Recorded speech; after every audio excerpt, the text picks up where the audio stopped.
favorites button. So one thing that Land Rover updated in software version 3.30 on the PIVI Pro system, as used on our new Defender and a lot of the newer Land Rover models, we've got the favorite button, which is this diamond button, not a diamond geezer, a diamond button.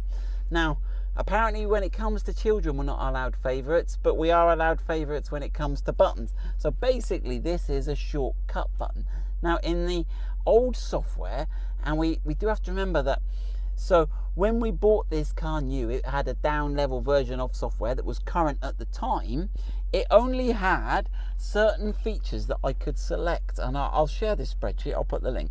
But all we could do was mute and play, or we could do traffic alert, screen off, hold, we could mute the phone, redial, or voice. So it was very limited in terms of what we could do.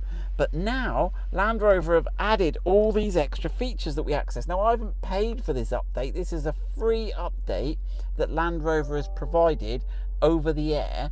And what I'm going to show you in this video is how to configure. Now, one of the coolest things a lot of people will like is the auto start stop. When you start the car, that defaults to auto start stop is on. It's part of the legislation because it's an environmental thing.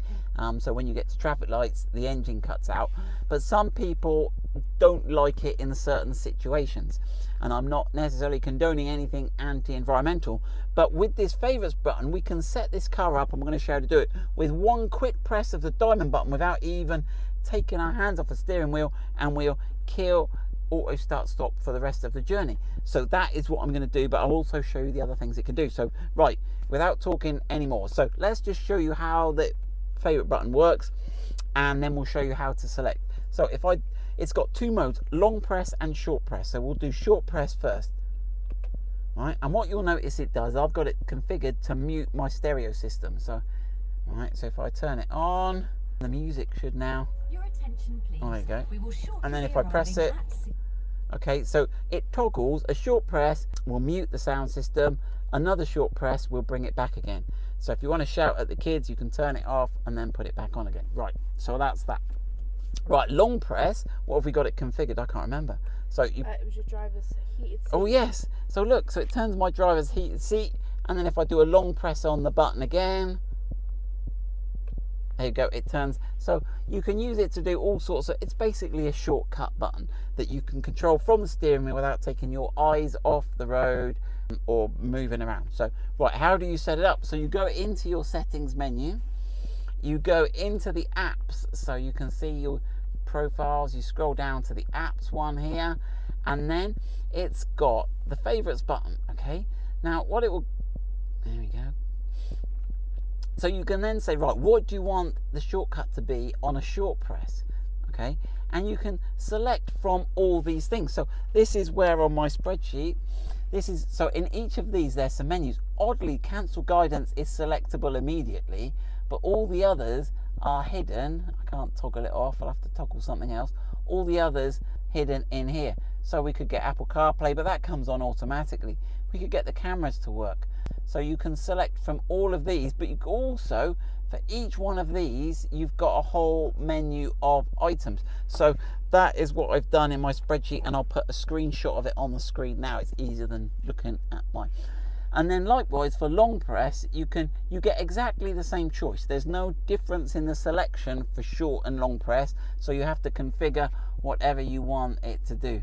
So let's have a, I don't even know what we want, source change. So we could put where's DAB radio is already on, is it?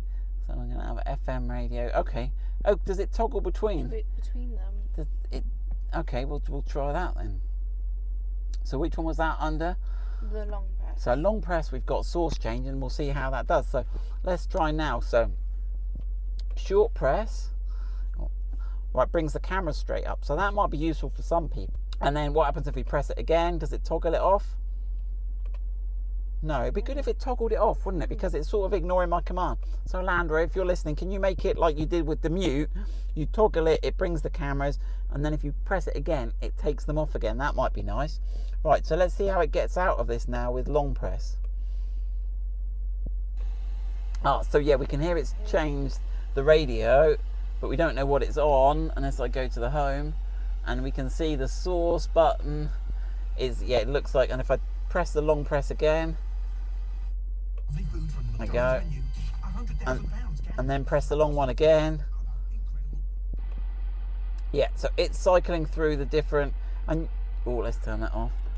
So there we go, so you can select that. Hopefully that's given you a brief introduction to favorites buttons. I think a lot of people will go for the start stop option. I'll just do that quickly now, just for those of you who want to see that. So we will go all, we will go the short press. Okay, we are going to go where did it hide? I'm gonna have to look at my own spreadsheet. Other, that's a good shout, Kate. Yeah. Auto start stop, there we go, it's hidden in there. It's just as well we did that. Okay, right, and let's go home, and now you can see the start stop is currently active. If I do a short press, there we go, it's off. So that's how to do a shortcut for the start stop off. Good luck.